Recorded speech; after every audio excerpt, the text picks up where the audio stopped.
सबको जय यीशु।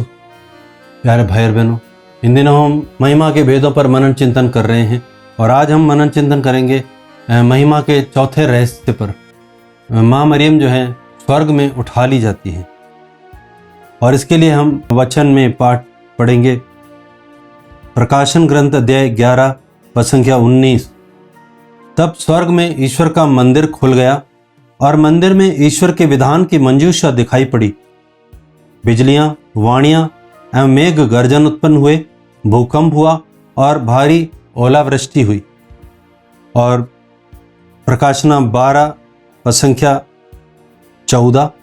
परंतु महिला को विशाल काय गरुड़ के 2 पंख मिले, जिससे वे मरुभूमि के उस स्थान को उड़ जाए जहां उसे सर्प की पहुंच से परे 3.5 वर्ष तक भोजन मिलने वाला था। सर्प ने नदी जैसी जलधारा अपने मुंह से उगलकर महिला के पीछे छोड़ दी, जिससे वह महिला को अपने बाढ़ में बहा ले जाए। किंतु पृथ्वी ने महिला की सहायता की और अपना मुंह खोलकर नदी को निगल गई, जो पंखदार सर्प से निकली थी। इस पर पंखदार सर्प को महिला पर बड़ा क्रोध हुआ और वह उसकी शेष संतान से युद्ध करने निकला, अर्थात उन लोगों से जो ईश्वर की आज्ञाओं का पालन करते और ईसा का दिया हुआ साक्ष्य सुरक्षित रखते हैं। इसके बाद पंखदार स्वरूप समुद्र के बालू पर खड़ा हो गया। प्यारे भाई और बहनों, इन वचनों पर मनन चिंतन करते हैं तो एक हिंट मिलता है हमको माँ मरियम के एसेम्पशन के बारे में, क्योंकि कहीं भी स्पष्ट रूप से नहीं लिखा गया है कि माँ मरियम का क्या हुआ था जब वो मर गई थी। उसके बारे में कहीं भी लिखा हुआ नहीं बाइबल में। सिर्फ एक हिंट दे रखा है जहां पर लिखा है कि आकाश में विधान की मंजूषा दिखाई पड़ी। और इसके बारे में स्तोत्र ग्रंथ साम 132:8 में भी प्रभु का वचन कहता है, प्रभु तो अपनी तेजस्वी मंजूषा के साथ अपने स्थायी आवास को चल। यहाँ पर भी मंजूषा के बारे में लिखा है और उसके स्थायी निवास की ओर लिखा है, स्थायी आवास की ओर, यानी कि स्वर्ग की ओर इशारा किया गया है, जिसके बारे में हम पढ़ते हैं जो रेवलेशन 12:14 में कि महिला को एक विशेष स्थान पे ले जाया जाता है, वो सुरक्षित स्थान जहाँ पर शैतान उसको अप्रोच नहीं कर पाता। और बाद में इसीलिए वो बहुत गुस्से में आकर के महिला की संतान, यानी कि जो लोग भी यीशु का विश्वास करते हैं वो सब उस महिला की संतान है, अर्थात उस माँ मरियम की संतान कहलाते हैं। इसीलिए she is called the mother of believers. हम विश्वासियों की वो माता कहलाती हैं, कलीसिया की वो माता कहलाती है, हम सब की वो माँ कहलाती है। तो जो भी यीशु की आज्ञाओं का पालन करते हैं और यीशु को साक्षी देते हैं, वो सब कौन है? वो उस महिला की संतान है। तो यहाँ पे जो सुरक्षित स्थान है, यहाँ इशारा दिया गया है वो स्वर्ग की ओर वो उड़ चली। यहाँ लिखा वो उस स्थान को उड़ जाए, एक हिंट दिया हुआ है। तो वचन के में इतना ही इस पे व्याख्या है। बाकी जो है ये जो है माँ मरियम जो है विधान की मंजूषा क्यों कहलाती है? नए विधान की मंजूषा कहलाती है। आप जानते हैं एक्सोडस 25 में, निर्गमन ग्रंथ में, जब मंदिर बनाने के लिए ईश्वर मूसा को बोलते हैं, तब एक मंजूषा बनाने के लिए बताते हैं और उस मंजूषा में क्या क्या होना चाहिए उसके बारे में भी हम इब्रानियों 9:4 में हम पढ़ते हैं। उस मंजूषा में क्या होता है? वो बहुत ही अच्छा एक लकड़ी का बनाया हुआ, उसमें सोने से मड़ा हुआ, उसमें 2 कैरूब हैं और उसमें मुख्य रूप से क्या है? उसमें विधान की पट्टियां हैं। विधान की पट्टियां अर्थात ईश्वर का वचन है। और दूसरा वहां पर मन्ना रखा हुआ है, मन्ना जो स्वर्ग से उन दिनों उतरा था और जो ईश्वर ने अपने प्रजा के लिए स्वर्ग से भोजन का प्रबंध किया था, वो मन्ना रखा हुआ है। और तीसरा हारून की छड़ी रखी हुई है जो एक पुरोहित को दर्शाती है। तो ये ईश्वर का जो नियम है या वचन है, यीशु स्वयं है। यीशु स्वयं माँ मरियम की कोख में वो देहधारी हुआ और यीशु स्वयं स्वर्ग की रोटी है। उन्होंने बोला कि मूसा ने तुम्हें जो रोटी थी वो स्वर्गीय रोटी नहीं दी, स्वर्ग की रोटी तो वो है जो स्वर्ग से उतरकर तुम्हें जीवन देती है। वो अपनी तरफ इशारा करता है कि जीवन की रोटी मैं हूं। और वही सच्चे पुरोहित हैं, वही हमारे महायाजक हैं और हम सब की ओर से उन्होंने स्वयं अपने को बलि करके अर्पित किया ईश्वर को प्रायश्चित के रूप में। तो ये सब चीजें जो है वो मां मरियम ने स्वयं धारण किए थे। यीशु को धारण किया, यीशु जो स्वयं वचन है, यीशु जो स्वयं महापुरोहित है, यीशु स्वयं जो स्वर्गीय रोटी है। इसीलिए मां मरियम को जो है इसे आर्क ऑफ द कॉवेनेंट की संज्ञा दी गई है। और कई जगह आप चित्र देखेंगे, मेरी आर्क ऑफ द कॉवेनेंट एक चित्र है, उसमें ऐसा लिखाया गया है। और उसी को ये दर्शन में यूहन्ना ने स्वर्ग में बैठे हुए देखा, यानी कि मां Mariam she was already assumed into heaven. इससे पहले जो है आप जानते हैं दुनिया में जो भी है व्यक्ति, कोई भी स्वर्ग में आरोहित नहीं किया गया। सिर्फ बाइबल में 3 व्यक्तियों के बारे में पढ़ते हैं। एक तो होनोक के बारे में, जो जेनेसिस 5 में वहां पर लिखा है कि हानोक एक जो व्यक्ति था वो ईश्वर के साथ साथ चला और वो जो है वो जीवित ईश्वर को उठा लिया गया। और दूसरा जो व्यक्ति है वो मूसा है, जिसके बारे में विधि विवरण में हम पढ़ते हैं कि उसको दफनाया गया, लेकिन उसकी लाश कहाँ है किसी को पता नहीं। लेकिन इसके बारे में हम नए विधान में पढ़ते हैं कि उसकी लाश के बारे में उस स्वर्गदूत ले गया था उसको। मिखाइल जो है वो मूसा की लाश के बारे में शैतान से वाद विवाद करता है। तो मतलब Musa he was also assumed into heaven, वो भी स्वर्ग में उठा लिया गया। और तीसरा व्यक्ति एलिया के बारे में हम पढ़ते हैं। एलिया जो है वो बवंडर में उठा लिया गया। हम दूसरा राजा में हम पढ़ते हैं कि वो एक बवंडर में, एक अग्नि में, रथ में स्वर्ग में उठा लिया गया। तो पुराना विधान का जो व्यवस्था यानी संहिता और नबी, लॉ एंड द प्रॉफिट्स, उन दोनों के प्रतीक जो मूसा और एलिया थे वो दोनों स्वर्ग में पहुंच चुके हैं। और हम पढ़ते हैं जब यीशु ताबोर पर्वत पर जब दर्शन दिया था पेतरुस और याकूब और यूहन्ना के सामने, तब जब उनका चेहरा बहुत चमक रहा था तो उनके साथ साथ 2 व्यक्ति खड़े थे, मूसा और एलिया। तो मां मरियम का स्वर्गाधिग्रहण होना कोई नई बात नहीं है बाइबल के हिसाब से। This is very much practical. और हम सब के लिए भी ये एक आनंद की बात है, क्योंकि हम सब भी स्वर्ग में उठाए जाएंगे। हम सब भी यही आशा करते हैं कि प्रभु हमको लेने के लिए आएंगे और हम स्वर्ग के साथ, यीशु के साथ हम भी उठा लिए जाएंगे। चाहे हम मृत्यु होगी तब भी प्रभु हमको लेने के लिए आएंगे, या सेकंड कमिंग होगी तब भी यीशु हमको लेने के लिए आएंगे। तो प्यारे भाई और बहनों, ये हम सब के लिए एक आशा है। ईश्वर ने मां मरियम में इसको पूर्ण तरह दिखाया है एज ए प्रोटोटाइप कि हम विश्वासियों का भविष्य क्या होगा। हम भी मां मरियम के समान स्वर्ग में उठा लिए जाएंगे और पिता के साथ हम राज्य करेंगे। और इस बात को प्यारे भाई और बहनों, जो संत पापा पियूस 12वें हैं, उन्होंने 1950 में एक ऑफिशियल स्टेटमेंट दिया, एक ऑफिशियल डॉगमा दिया।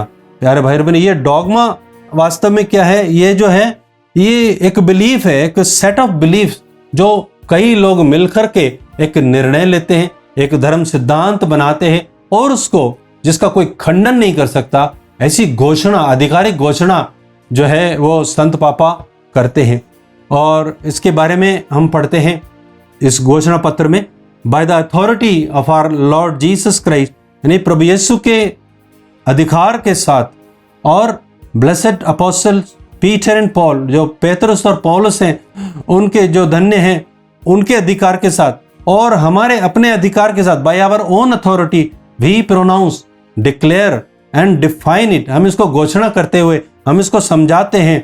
और ये एक दैविक, it to be a divinely revealed dogma, ईश्वर की ओर से ये प्रकाशित एक धर्म सिद्धांत है, that the immaculate mother of God, जो मां मरियम है, जो निष्कलंक है, द एवर वर्जिन मेरी, जो सदा से वो कुंवारी मरियम है, कुंवारी माता है, having completed the course of her earthly life, जब उनका पृथ्वी का जीवन समाप्त हुआ उसके बाद she was assumed in body and soul into heavenly glory, वो शरीर और आत्मा में वो स्वर्गिक महिमा में उठा ली गई।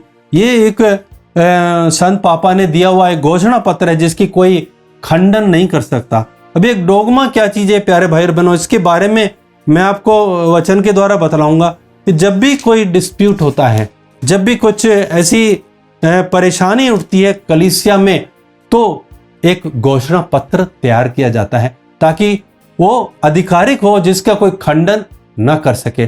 और आप जानते हैं कि इस कलीसिया में, कैथोलिक कलीसिया में देयर आर 255 डॉगमास, 255 आधिकारिक घोषणाएं हैं जिसको कोई खंडन नहीं कर सकता। वो घोषणाएं इसलिए की गई हैं क्योंकि कई लोग आकर के अपने अपने सिद्धांत, अपने अपने मत बतलाते थे। कोई बोलता था यीशु मानव शरीर में नहीं आए, यीशु तो सिर्फ ईश्वर थे। कई लोग बोलते यीशु तो सिर्फ मानव थे। इस तरह से कई ऐसी जो है मिसकंसेप्शंस अर्ली चर्च में क्रिएट होते रहते थे। इसीलिए जो कलीसिया को दिए हुए अधिकार के द्वारा, क्योंकि कलीसिया जो है वो ईश्वर ने उसको इसीलिए नियुक्त किया गया। एंड पौलुस इसको लिखता है कि कलीसिया जो है सत्य का आधार और स्तंभ है, तो उसको पूरा अधिकार है। और इसको हम वचन में पढ़ते हैं कि जब प्रेरित चरित्र अध्याय 15 में एक डिस्प्यूट चलता है। डिस्प्यूट क्या चलता है कि जब गैर यहूदी लोग विश्वास में आते हैं, स्पेशली जो पौल और बरनबास वो नॉन क्रिश्चियंस के बीच, नॉन ज्यूस के बीच में काम करते हैं, गैर यहूदियों के बीच में काम करते हैं, तो वो लोग विश्वास में आते हैं। तो वो विश्वास में आते हैं और पवित्र आत्मा उनको वैसे ही मिलता है जैसे प्रेरितों को मिला था अध्याय 2 में, वैसे ही उनको भी मिलता है। तो अब वो जब यहूदियों से मिलते हैं तब यहूदी उनको बोलते नहीं, इनका तो खतना होना चाहिए और मूसा की व्यवस्था को भी इनको मानना चाहिए। तब इस बात पे बहुत बड़ा डिस्प्यूट होता है और पौलुस कहता है नहीं, इस पे ये तो गलत बात है। तब पेतरुस वहां पर उठ करके खड़ा होता है और वो बोलता है कि प्रेरित अध्याय 15 और 10 में, जो जुआ हम डोने में समर्थते न हमारे पूर्वज, तो उसे शिष्यों के कंधों पर लाद कर आप लोग अब ईश्वर की परीक्षा क्यों लेते हैं? हमारा विश्वास तो यह है कि हम और वे भी प्रभु ईसा की कृपा द्वारा ही मुक्ति प्राप्त करेंगे। तब सब लोग चुप हो जाते हैं, क्योंकि वो पोप जो था, पेतरुस जो था, वो पहला पोप था और उसको पूरा अधिकार मिला था, ईश्वर की ओर से मिला था। यीशु ने स्वयं उसको अधिकार दिया था कि मेरे मेमनों को चराओ, मेरे मेमनों की रखवाली करो, मेरी भेड़ों को चराओ। चराने का अधिकार उसको मिला और उसी अधिकार की जब वो बोलता था तब सब लोगों को चुप होना पड़ा। और उसके बाद में सिर्फ अकेला पेतरुस डिसाइड नहीं करता है, उसके बाद याकूब बोलता है। याकूब के बाद सब लोग मिलकर के जो प्रेरित हैं, पूरा ग्रुप उनका जो है, पूरी सभा बैठती है और वो सारी कलीसिया की सहमति से वो लोग कुछ लोगों को चुन करके पौलुस और बरनबास के साथ एक लेटर लिख करके भेजते हैं। और उस लेटर में लिखा जाता है कि हमने जो है प्रेरित और अध्यक्ष आप लोगों के भाई अंताकिया, सीरिया और किलिकिया के गैर यहूदी भाइयों को नमस्कार करते हैं। हमने सुना है कि हमारे यहाँ के कुछ लोगों ने, जिन्हें हमने कोई अधिकार नहीं दिया था, अपनी बातों से आप लोगों में घबराहट उत्पन्न की और आपके मन को उलझन में डाल दिया। तो कई लोग जो थे, जिनको अथॉरिटी नहीं है चर्च की तरफ से, वो कुछ गलत सिद्धांत कलीसिया में प्रचारित करते हैं। इसीलिए आज कई लोग अपने अपने धर्म सिद्धांतों को लेकर के अपने अपने मत, अपने अपने कलीसियाएं, अपने अपने झुंड बना करके बैठे हैं। और इसीलिए यहाँ पर लिखा है, इसलिए हमने सर्वसम्मति से निर्णय किया है कि वे प्रतिनिधियों का चुनाव करें और उनको अपने प्रिय भाई बरनबास और पौलुस के साथ, जिन्होंने हमारे प्रभु यीशु मसीह के नाम पर अपना जीवन अर्पित किया, आप लोगों के पास भेजें। इसलिए हम यूदस और सीलस को भेज रहे हैं, वे भी आप लोगों को यह सब मौखिक रूप से बता देंगे। पवित्र आत्मा को और हमें यह उचित जान पड़ा कि इन लोग आवश्यक बातों की सेवा आप लोगों पर और कोई भार न डाला जाए।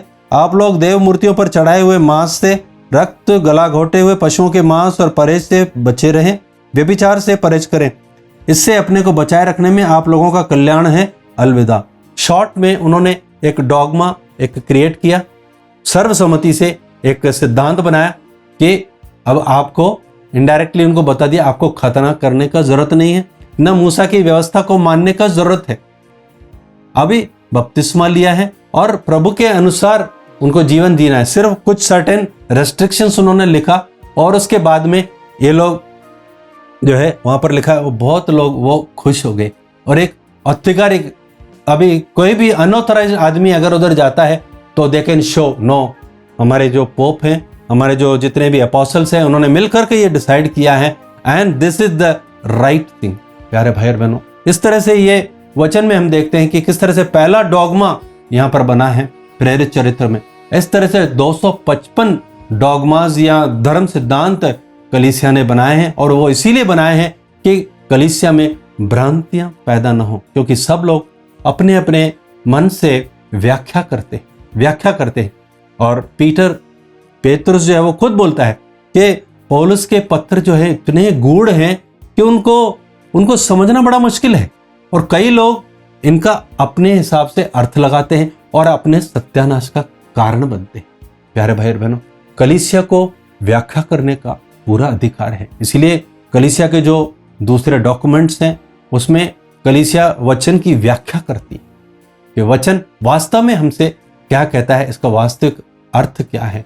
तो प्यारे भाई और बहनों, आज के जो भी हमने मनन चिंतन किया कि किस तरह से मां मरियम स्वर्ग में उठा ली गई, हमारा भी यही भविष्य है। हम भी जब भी हम अपनी पृथ्वी की यात्रा पूरी करेंगे, हम भी स्वर्ग में उठा लिए जाएंगे। और साथ ही हम इसके साथ आज डॉगमा के विषय में मनन चिंतन किया। इस डॉगमा को हम आधिकारिक रूप से हम माने, कलीसिया के अधिकार को हम माने, कलीसिया की जो प्रभु की ओर से जो दिए हुए अधिकार है उसको हम अपने जीवन में अनुभव करें और लागू करें। कभी भी कलीसिया के विरुद्ध न जाएं। कलीसिया के विरुद्ध जाने का मतलब ईश्वर के विरुद्ध जाना है। प्यारे भाई और बहनों, आइए हम प्रार्थना करें, प्रभु हमें विशेष कृपा दे कि हम पूरी आशा के साथ हम स्वर्ग की ओर निहारे और हम भी मां मरियम के साथ उठाए जाने के इस वेद पर मनन करते हुए हम आशा करें कि हम भी एक दिन प्रभु के साथ उठाए जाएंगे और साथ ही साथ हम कलीसिया में भी आस्था रखें। प्रभु हमें कृपा दे कि हम कलीसिया में आस्था रखें और कलीसिया के अधिकारियों का विरोध ना करें, बल्कि उनका आज्ञा पालन करें और उनके धर्म सिद्धांतों को अपने जीवन में लागू करें। आमीन।